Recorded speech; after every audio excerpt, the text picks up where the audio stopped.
और इस वक्त की सबसे बड़ी खबर वैष्णो देवी मंदिर हादसे से जुड़ी हुई सबसे बड़ी जानकारी आ रही है। अब तक इस हादसे में 12 लोगों की मौत की खबर है, जबकि 20 लोग घायल हुए हैं। हादसे की प्रारंभिक रिपोर्ट कुछ ही देर में आने वाली है। नए साल के पहले ही दिन ऐसी मनहूस खबर आई जिसने नए हिंदुस्तान का दामन आंसुओं से भर दिया। यह हादसा कैसे हुआ, इस पर हजारों सवाल उठ रहे हैं। श्राइन बोर्ड, आपदा प्रबंधन विभाग, अधिकारियों और जवानों की अच्छी खासी टीम 24 घंटे माता वैष्णो देवी मंदिर परिसर में सुरक्षा के लिए तैनात रहती है, लेकिन इतना बड़ा हादसा आखिर क्यों हुआ, इसे समझने के लिए डिटेल में आपको रिपोर्ट भी हम दिखाते हैं। जो छत में एंगल लगे है वो साइड में पकड़ के हम चढ़ गए, नहीं तो हमको सांस भी बिल्कुल हमारी बंद हो गई थी। और हमने कम से कम 7-8 बच्चे बचाए, छोटे छोटे को।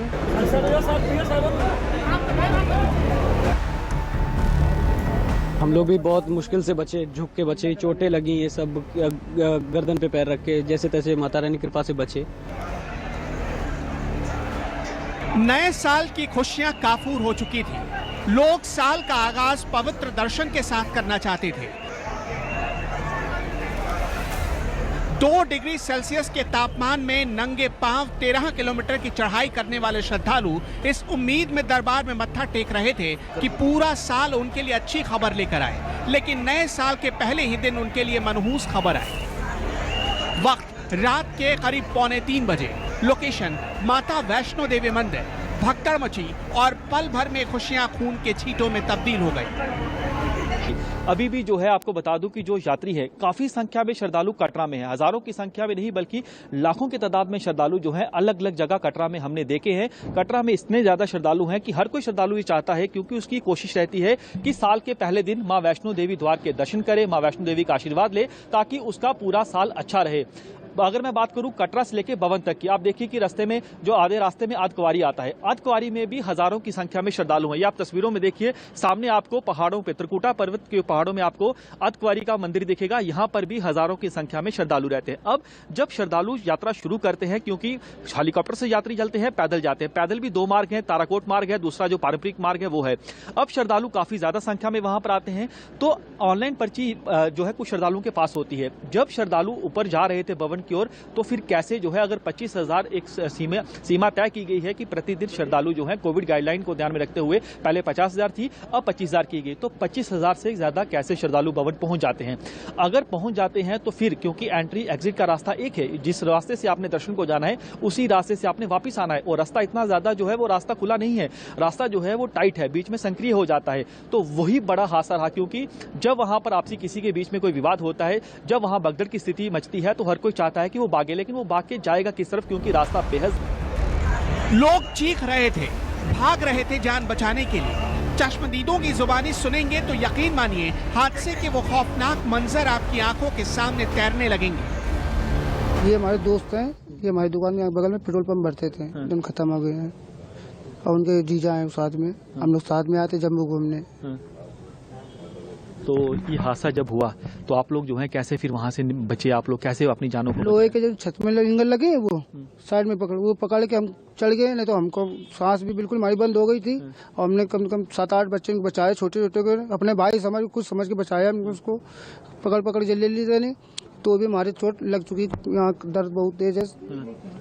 1 बजे के करीब की बात है सर, 1 बजे, और बल्कि एक बार इससे पहले भी हुआ था, बट वो समहाउ बहुत माइनर था, उसमें किसी को चोट नहीं थी, कोई हताहत नहीं हुआ था, लोग ठीक थे। जिसने दर्शन कर लिया वो भी सोचा मैं पहले निकल जाऊं, और जिसने दर्शन नहीं किया तो मैं पहले आके दर्शन कर। हुई थी जब ये हाँ, बहुत तेजी थी, जैसे गंगा जी लहर एकदम नहीं चलती है, उसे एकदम भी गिरे थे सब लोग। बिल्कुल, ये देखिए सामान, आप देखिए कि उस शख्स का सामान, उस श्रद्धालु का सामान है जो माता के दरबार आया था, लेकिन अब देखिए कि ताबूत में घर जा रहा है। उनके साहब ने बताया, ये कौन है जिनकी ये भैया हमारे घर के पास में रहते हैं। हम एक्चुअली कानपुर सेंट्रल में मिले थे दोनों लोगों से, तो हम 2 बंदे आ रहे थे, तो हम साथ में फिर 9 लोग हो गए। तो हम कल जब दर्शन कर रहे थे, तो उसके बाद हम लोग वापसी आ रहे थे, समथिंग 1 बजे का टाइम था उस टाइम पे। और जब हम वापसी आए हैं तो मतलब अचानक से उधर से, अपने कटरा से भीड़ जा रही थी यहाँ से, तो अचानक से उधर से प्रेशर आया हमारी तरफ, तो हम थोड़ा सा आगे बढ़े, फिर इतना प्रेशर आया कि हम गिर के, उलट पलट के सब पीछे चले गए। कोई किसी के ऊपर चढ़ रहा है, कोई कुछ भी कर रहा है, तो ऐसे फिर बहुत ज्यादा लोग चीखे पुकारे, मतलब काफी लोगों की वहीं पे डेथ हो गई ऑन स्पॉट। और यही सब हुआ हम लोगों के साथ में। हम लोग भी बहुत मुश्किल से बचे, झुक के बचे, चोटें लगी, ये सब गर्दन पे पैर रख के जैसे तैसे माता रानी कृपा से बचे। तो आप लोग नीचे गिर गए थे? हाँ जी, हाँ, मेरे तो गर्दन पे पैर रख गया था, पर फिर बाय गॉड बच गया मैं। तो एकदम से ऐसा हो गया कि क्या लगता है आपको कि पहले कोई धीमे धीमे जा रहे थे, पहले तो उधर से एकदम भी आए, फिर रुक गए, फिर हल्का से बढ़े तो चल लिया, एकदम भी थे झोंका एकदम भी मार दिया। कि वहाँ पे पुलिस ने लाठीचार्ज कर दिया था हम लोगों के ऊपर, तो वहाँ से हम लोग अपने बचाव के लिए पीछे भागे, तो मतलब वहीं से सब एक दूसरे के ऊपर हो गए। हर मंजर डरावना था। जो बच गए वो माता के सामने घुटनों के बल झुक गए नई जिंदगी के लिए, और जिनकी जान चली गई उनके अपने ताउम्र तकलीफ देने वाले दर्द में डूब गए। महिलाएं जो हैं वो भी यात्रा करती हैं, पुरुष यात्रा करते हैं, तो हर उम्र का व्यक्ति वहां पर आता है। और जब भगदड़ मचाती है तो छोटे बच्चों का क्या होगा, जो बुजुर्ग हैं उनका क्या होगा। और ज्यादातर लोगों की जो मौत हुई है वो कुचलने से हुई है, उठने तक का समय नहीं मिला। भाई साहब ने एक से बात हो रही थी, उन्होंने बताया कि हमने जो रैलिंग थी, हमने रैलिंग को पकड़ा, जो वहां पर लोहे की जो ग्रिल थी उसको पकड़ा, उसके पकड़ के जो है हमने अपनी जान बचाई है। कुछ ऐसे थे जिन्होंने सोचा कि शायद अब जो है हम नहीं रहेंगे, क्योंकि जिस तरह से वहां हादसा आया। और गनीमत ये रहती है कि इसमें जो है श्रद्धालु जो लोग उनके साथ थे, जो पकड़ लेते हैं जो रैलिंग को, वो बच जाते हैं। तो आगे सुन ले, वो आगे को भाग ले, जो बच जाओ रैलिंग पे खड़ा हो जाओ, इधर को खड़ा हो जा, बस लोगों की जान बचाने की पड़ रही थी और कोई वहाँ मामला नहीं था। तो क्या कोई पल ऐसा भी लगा कि जिसमें आपको लगा कि इस समय हम भी यहाँ से हमारा बचना मुश्किल है? हमारे 2 लड़की और एक मतलब रोवा रंभाट मचेगा, रोवा मतलब बुरी तरीके से, वो अब आए बेचारे 5 बजे, हमसे भी उड़ल गए, और माता रानी की कृपा हुई कि ठीक ठाक वो आ गए। तो हजारों में थे कि लाखों में आपको दिखे? बस गिनती तो मेरी थी नहीं, लेकिन रास्ता भरा चला जा रहा था जी, आदमी तो होंगे लाखों करीब। रात करीब 2:45 बजे माता के दर्शन के लिए श्रद्धालुओं की लंबी लाइन लगी थी। इसी बीच श्रद्धालुओं में लाइन लगने को लेकर कुछ कहासुनी शुरू हुई। कहासुनी देखते ही देखते धक्का मुक्की में बदल गई। मौके पर इस धक्का मुक्की को रोकने का कोई इंतजाम नहीं था। धक्का मुक्की के बीच भगदड़ मची और लोगों को निकलने का कोई रास्ता नहीं मिला। 2-3 लोग आपस में झड़प किए और भगदड़ की स्थिति बन गई। 12 लोगों की मौत और 13 लोग घायल हुए हैं। घायलों का इलाज माता वैष्णो देवी नारायणा हॉस्पिटल कटरा में चल रहा है। पल पल माननीय प्रधानमंत्री जी इस घटना की खबर ले रहे हैं, उन घटना पर नज़र रखे हुए हैं और उनको रिपोर्ट दिया जा रहा है।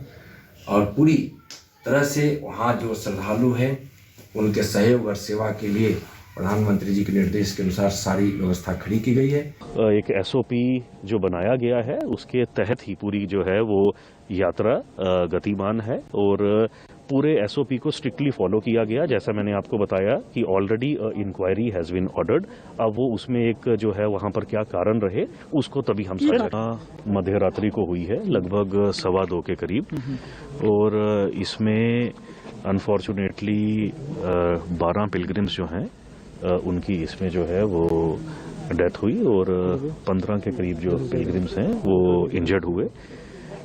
अभी देखिए जो फोकस है, आप देख रहे हैं कि हम लोग जो ये पार्थिव शरीर हैं इनको अपने गंतव्य स्थान पर पूरे सम्मान के साथ इनके परिजनों के साथ जो है उनको उनके डेस्टिनेशन पॉइंट पर भेजा जा रहा है। अब माननीय उपराज्यपाल महोदय ने एक उच्च स्तरीय जांच के जी ऑलरेडी निर्देश दे दिए गए हैं, जिसमें कि प्रमुख सचिव गृह जो है उसको त्रिस्तरीय जो एक कमेटी है उसमें वो खुद उसको हेड करेंगे। चल रही है कि बंद है? जी यात्रा रिज्यूम हो गई है और यात्रा भी सुचारू रूप से चल रही है। हादसे की खबर मिलते ही पूरी सरकार एक्टिव हो गई। प्रधानमंत्री ने खुद हर पल की मॉनिटरिंग शुरू कर दी। पीएम ने उपराज्यपाल मनोज सिन्हा, केंद्रीय मंत्री जितेंद्र सिंह, केंद्रीय मंत्री नित्यानंद राय, इन सारे लोगों को फोन मिलाया। अमित शाह ने जम्मू कश्मीर के उपराज्यपाल मनोज सिन्हा को फोन मिलाया। उपराज्यपाल मनोज सिन्हा ने जिले के डीएम और एसपी से पूरी जानकारी ली। प्रधानमंत्री नरेंद्र मोदी भी माता वैष्णो देवी मंदिर में हुई भगदड़ से दुखी हैं। उन्होंने इस हादसे पर दुख जताया। साल के पहले दिन हुए इस बड़े हादसे में जान गंवाने वाले मृतक के परिवार वालों के प्रति पीएम ने संवेदना जताई और घायलों के जल्द ठीक होने की उम्मीद भी। माता वैष्णो देवी परिसर में हुए दुखद हादसे पर शोक व्यक्त करता हूं। जिन लोगों ने भगदड़ में अपनों को खोया है, जो लोग घायल हुए हैं, मेरी संवेदनाएं उनके साथ है। केंद्र सरकार, जम्मू कश्मीर प्रशासन, उसके लगातार संपर्क में है। राहत के काम का, घायल के उपचारों का पूरा ध्यान रखा जा रहा है। फौरन 2 कमेटियां बनाई गई। हाई लेवल कमेटी को 48 घंटे के भीतर जांच रिपोर्ट सौंपने को कहा गया है। खुद गृह मंत्रालय हादसे के बाद हर पल की जानकारी ले रहा है। हादसे के तुरंत बाद जम्मू कश्मीर के उपराज्यपाल मनोज सिन्हा ने गृह मंत्री अमित शाह और प्रधानमंत्री से पूरी जानकारी साझा की। इसके बाद एक हाई लेवल कमेटी, जांच कमेटी बना दी गई है। बताया गया है कि प्रिंसिपल सेक्रेटरी होम की अध्यक्षता में ये जांच कमेटी बनाई गई, जो बहुत जल्द अपनी रिपोर्ट सौंपेगी। इस बात की जांच की जाएगी कि आखिर झगड़ा वहाँ कैसे हुआ, इतनी भीड़ वहाँ पे जमा हुई तो उसको कंट्रोल क्यों नहीं किया गया। तमाम पहलुओं की जांच करके रिपोर्ट तैयार की जाए।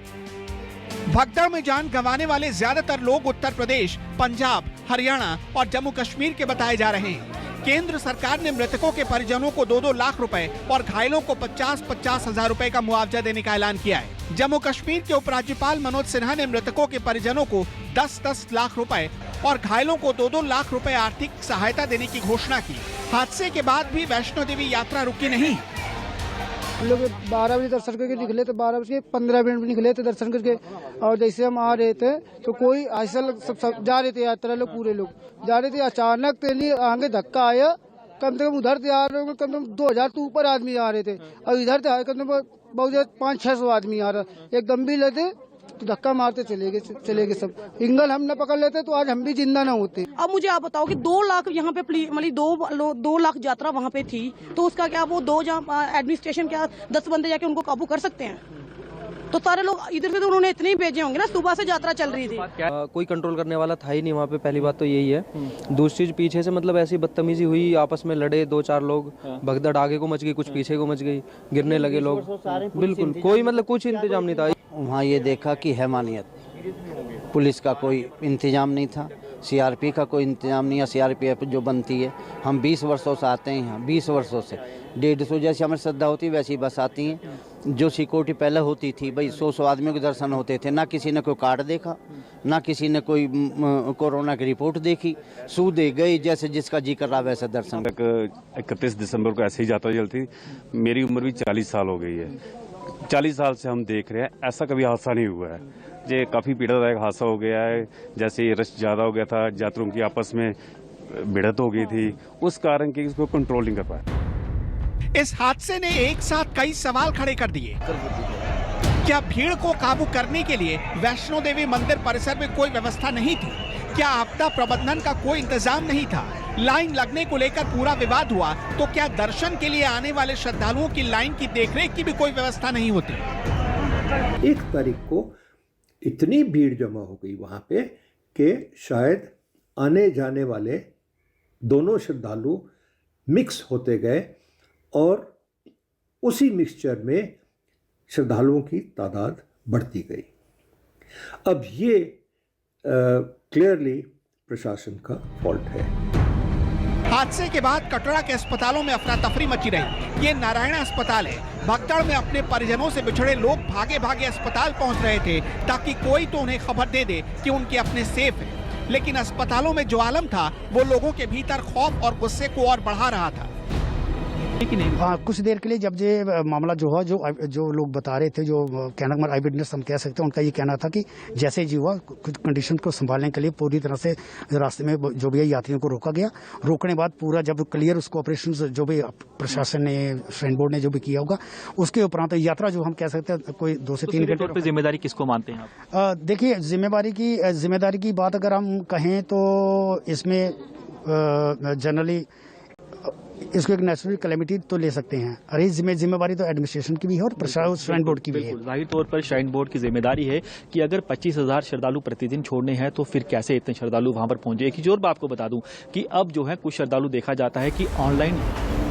फिलहाल जांच रिपोर्ट का इंतजार है जो हादसे की सही वजह बता पाएगी। कटरा से पंकज शर्मा और दिल्ली से प्रशांत देव की रिपोर्ट, न्यूज़ 24।